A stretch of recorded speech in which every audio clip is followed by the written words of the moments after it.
이 저녁에 함께 하신 우리 성도님들, 오늘 주일의 예배를 통해서 또 말씀과 찬양과 기도를 통해서 한 주간을 살아갈 수 있는 하나님의 은혜 덧입을 수 있는 귀한 성도의 인생길 되시기를 예수님의 이름으로 축원합니다. 우리는 하나님께서 이 세상에 나오기 전부터 계획하시고 창조하시고 그리고 이 땅에 보내신 그런 존재입니다. 이것이 에베소서 2장 10절에 나오고 있습니다. 우리는 그가 만드신 바라 그리스도 예수 안에서 선한 일을 위하여 지으심을 받은 자니 이 일은 하나님이 전에 예비하사 우리로 그 가운데서 행하게 하려 하심이니라. 우리는 하나님께서 만드신 존재이고 하나님께서는 우리를 만드실 때 선한 일을 하도록 그 목적으로 만드셨다, 이 뜻입니다. 우리는 이 하나님이 만드신 선한 일을 하게 하신 목적, 이것을 뭐라고 부르냐면은 사명이라고 합니다. 사명. 그래서 하나님께서 우리가 평생토록 이것 이런 선한 일 하면서 살아라 예비하셨다는 것입니다. 사명입니다. 그런데 우리가 그렇게 하나님이 예비하신 선한 일, 사명을 감당하다 보면은 사명을 감당하지 못하게 하는 그런 장애물을 만나게 됩니다. 때로는 고난이라는 모습을 통해서 우리가 사명 감당하는 거 방해하는 것도 있고요. 때로는 절망이나 낙심, 역경과 염려 등을 통해서 여러 가지 모습으로 나타나면서 우리가 사명을 이루는 것에 대해서 방해하는 것들이 있습니다. 이건 누구든지 예외 없이 사명을 이루는데 나타나는 장애물들입니다. 그래서 우리가 이 사명을 성취할 때, 사명을 이뤄갈 때 방해하는 장애물들, 이것을 어떻게 대비해야 될까? 또 어떻게 극복해야 될까? 이것을 알기 위해서는 어떤 장애물이 올지 좀 우리가 알 수 있어야 됩니다. 그래서 오늘 이 시간 사명과 장애물, 우리가 사명을 이뤄가는데, 하나님의 소원을 이뤄가는데 방해하는 장애물이 무엇인가? 라는 제목으로 함께 세 가지 은혜를 나눠보고자 합니다. 첫 번째, 우리가 주님 주신 사명, 주님의 소원을 이뤄가는데 장애물이 나타나는데 그 장애물이 뭐냐면은 사명을 내가 이룰 수 있을까? 하는 능력에 대한 회의입니다. 내가 사명을 감당할 수 있을까 하는 그 능력에 대한 회의가 우리가 사명을 이뤄가는데 큰 장애물이 됩니다. 우리가 하나님 주신 그 소원 앞에서, 사명 앞에서 야, 이 사명, 이 일이 참 큰데? 이런 생각 참 많이 하게 됩니다.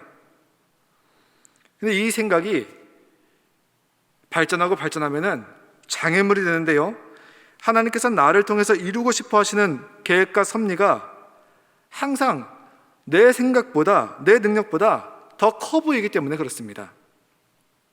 그래서 우리는 때때로 하나님의 소원에 대해서 하나님보다 뒤처지게 되는 겁니다. 오늘 말씀에 나오는 모세가 대표적인 예입니다. 하나님께서 모세에게 이스라엘 자손을 애굽에서 인도하여 내어라 라고 하면서 사명을 주셨습니다. 이런 하나님의 말씀에 대해서 모세가 즉각적으로 대답하는 게 오늘 본문은 아니지만 앞에 출애굽기 3장 11절에 보면은 모세가 하나님께 아뢰되 내가 누구이기에 바로에게 가며 이스라엘 자손을 애굽에서 인도하여 내리이까. 우리가 잘 아시듯이 모세는 애굽의 왕자 시절에 애굽 사람들한테 학대당하는 자기 동족인 히브리 사람을 구하기 위해서 살인을 했습니다. 그 일로 인해서 왕자 자리에서 하루아침에 도망자, 그리고 도망자에서 양치기로 전락한 삶을 살았죠. 자기 힘으로 내가 한번 동족을 구해보겠다라고 했다가 큰 실패를 맛본 사람입니다. 그래서인지 하나님이 이제 너가 가서 동족을 구해라 라는 이 말씀에 대해서 엄두가 안 나는 겁니다. 그래서 출애굽기 4장 10절 오늘 말씀에 보면은 모세가 하나님께 이런 말을 합니다. 오 주여, 나는 본래 말을 잘 하지 못하는 자니이다. 주께서 주의 종에게 명령하신 후에도 역시 그러하니 나는 입이 뻣뻣하고 혀가 둔한 자니이다. 사람을 이끌 수 있는 언변이 안 된다는 겁니다. 다수의 사람을 이끌기 위해서는 언변이 수려해야 됩니다. 그리고 선동을 할 줄 알아야 됩니다. 그래서 역사상 어떤 그 훌륭한 위대한 리더들은 뛰어난 웅변가가 많았습니다. 예를 들면은 독일의 히틀러 같은 그런 사람은요, 웅변을 통해서 새를 모았고요, 그 새를 통해서 세계 1, 2차 대전을 터뜨렸죠.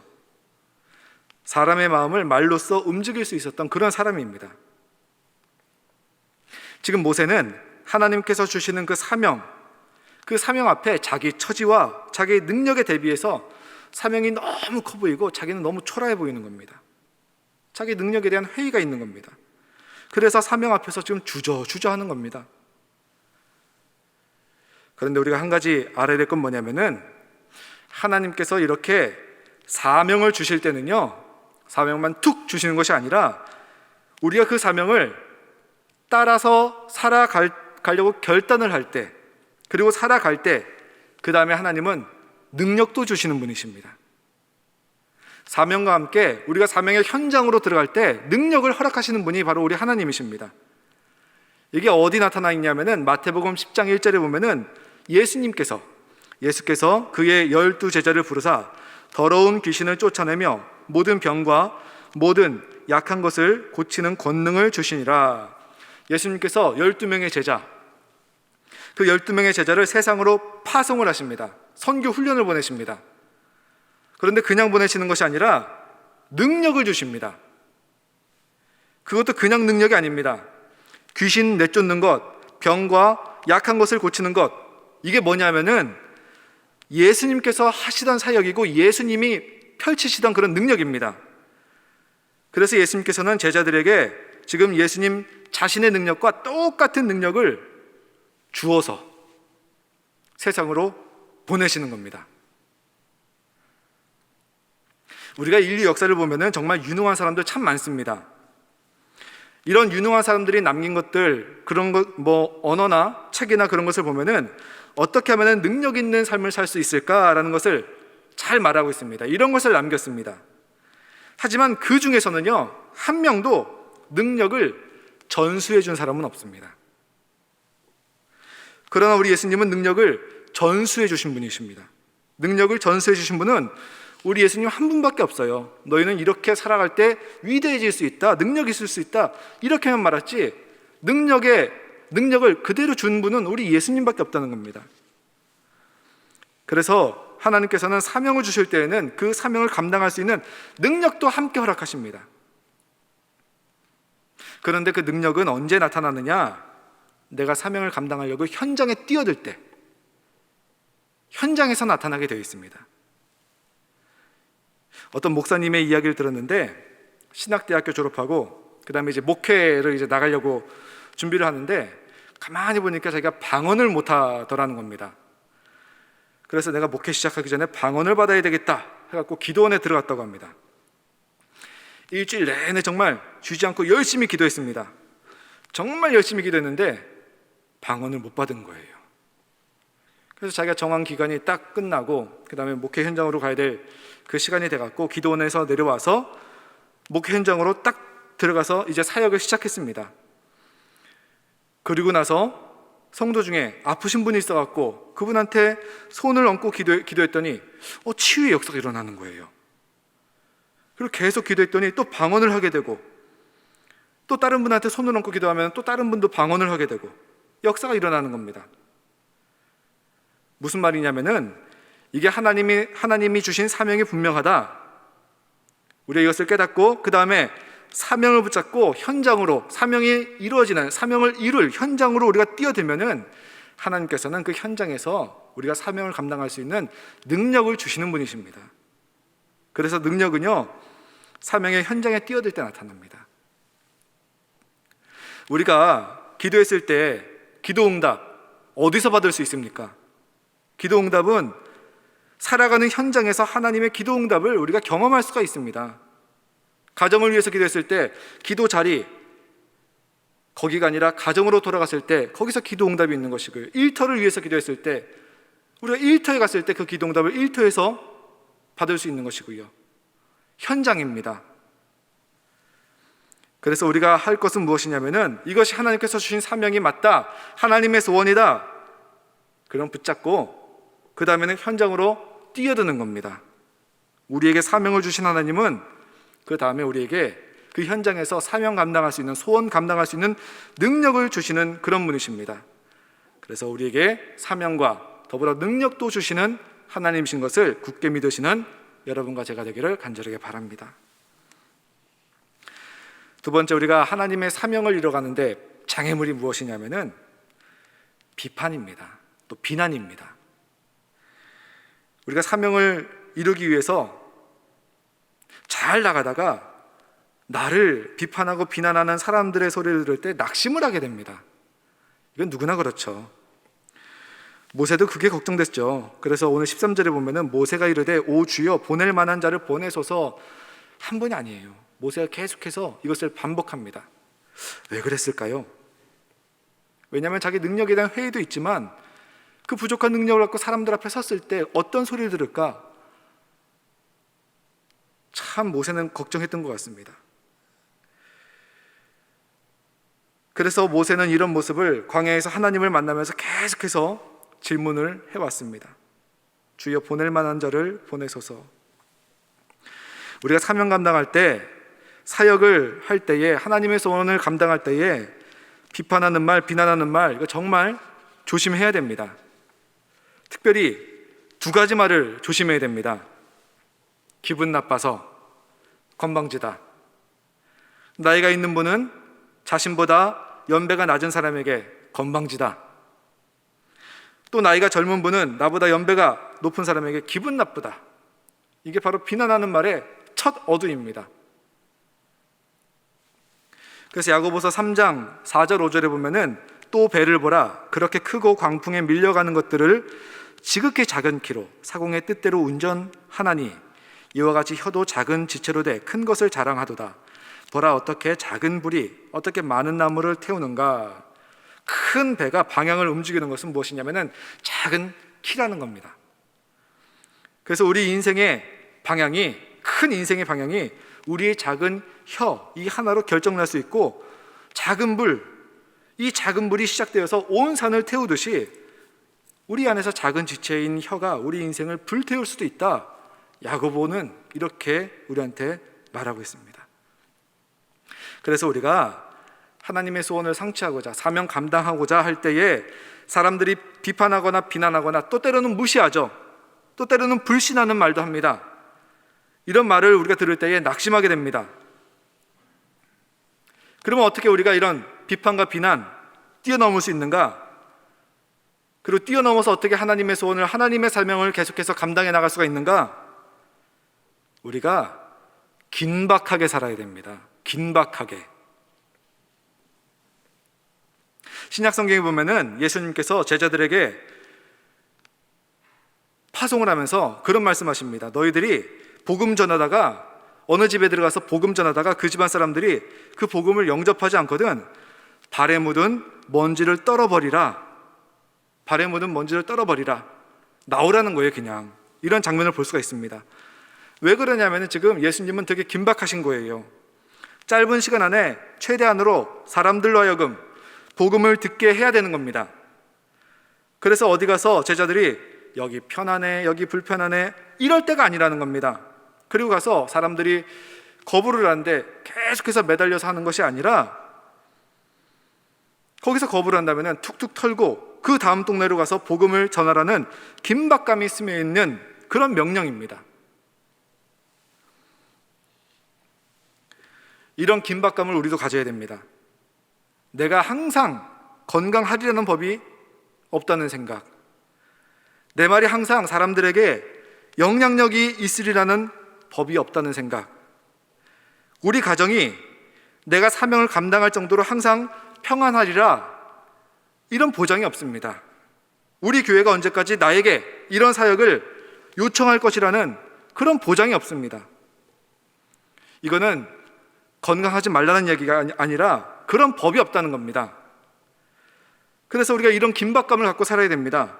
이런 긴박감이 나에게 있다면은 내가 건강히 있을 때, 그리고 내 말에 사람들이 귀를 기울여 줄 때, 그리고 내 가정이 평안할 때, 내게 교회에 대한 사역의 요청이 있을 때, 이때 주님 주신 사명을 감당하고 완수해 보자는 그런 긴박감, 이 긴박감을 갖고서 우리가 사명을 감당해야 되는 겁니다.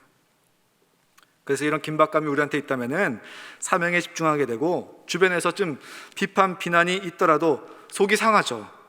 근데 발을 툭툭 털고 지나갈 수가 있습니다. 긴박감입니다. 긴박감. 그래서 긴박감을 가진다는 것은 주변 상황보다는 하나님 주신 사명에 집중하는 겁니다. 남들이 다 하는 것 참석하고, 남들이 뭘 하면 그거 다 쫓아다니고 변명해야 되고, 남이 좀 섭섭한 얘기하면 그거 갖고 섭섭하다, 그래서 교회도 휴가 내고 방학하고, 그러다가 언제 우리가 사명을 감당하겠습니까? 우리는 긴박감을 가지고 사명에, 하나님 소원에 집중을 해야 됩니다. 마지막 세 번째로, 우리가 하나님의 소원, 사명을 이루어갈 때에 방해하는 장애물은 뭐냐면은 조바심입니다. 이게 긴박감과 비슷하지만 굉장히 다른 의미의 그 단어인데요, 우리가 하나님의 소원, 사명을 딱 붙잡고 깨달았을 때 그 사명을 완성하고, 그 다음에 사명을 완수했을 때 오는 열매가 있죠. 그 열매를 보고자 하는 마음에서 조바심이 생기게 되어 있습니다. 이 긴박감과 조바심이 되게 비슷해 보이는데 구분하는 기준이 있습니다. 사명을 이루는 주체가 누구냐, 그리고 사명을 감당하는 동기, 그 동기가 무엇이냐, 여기서 구분이 됩니다. 조금 아까 말씀드렸던 긴박함, 이 긴박함은요, 하나님이 지금 긴급하시잖아요. 그래서 사명을 우리에게 맡기셨잖아요. 맡기신 사명을 내가 순종하면서 시작되는 것이 긴박함입니다. 그런데 조바심은 뭐냐면은 하나님이 주신 그 사명, 이것을 완성해서 그 열매를 내가 지금 맛보고 싶다, 열매에 초점이 맞춰져 있는 게 바로 조바심입니다. 그래서 사명은 어디서 시작해야 되느냐, 사명의 시작은요, 하나님의 필요를 깨닫는 것에서부터 시작을 해야 됩니다. 그리고 사명의 완수는 하나님께서 원하시는 곳에서 하나님이 원하시는 일에 충성하는 것, 하나님 중심으로 맞춰줘야 됩니다. 비슷한 말인데 또 그 의미가 다른 게 또 하나 있어요. 뭐냐면은 동역자와 동업자가 있습니다. 동역자라고 한다면 우리가 참 많이 쓰죠. 뭐 기도의 동역자, 뭐 사역의 동역자, 뭐 동역자라는 말 많이 쓰는데, 한 가지 목적을 가지고 함께 일하는 사람들, 그러니까 목적을 가지고 함께 일하는 사람들, 이런 사람들을 동역자라고 합니다. 사명 중심이에요. 이분들은요. 동업자라고 한다면은 열매를 위해서, 이익을 위해서 함께 일하는 사람들입니다. 열매 중심입니다. 둘 다 함께 일하는 거예요. 동역자나 동업자나 함께 일하는데, 근데 동역자는 일하는 가운데 수고가 있을지라도 그 수고를 마다하지 않습니다. 왜냐하면은 목적을 이뤄가는 과정이기 때문에, 그 수고가. 하지만 동업자는 수고를 감수하기도 하죠. 하지만 그 수고를 통한 이익이 사라진다면은, 열매가 사라진다면은, 또 열매의 가치가 떨어진다면은 가차없이 서로 헤어지고 떠나는 것이 동업자입니다. 때로는 배신도 하고 배반도 하죠. 그래서 동역자는 일하는 동기가 사명을 이루는 것입니다. 초점이 하나님입니다. 하나님의 필요를 채우는 거예요. 동업자는 일하는 동기가 이익을 위한 것입니다. 초점이 자기 자신이고 열매입니다. 여러분은 만약에 누구와 함께 일한다면 동역자랑 일하고 싶으세요? 아니면 동업자랑 일하고 싶으세요? 당연히 동역자죠.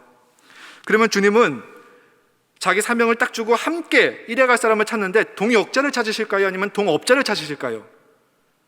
당연히 주님도 동역자를 찾으십니다.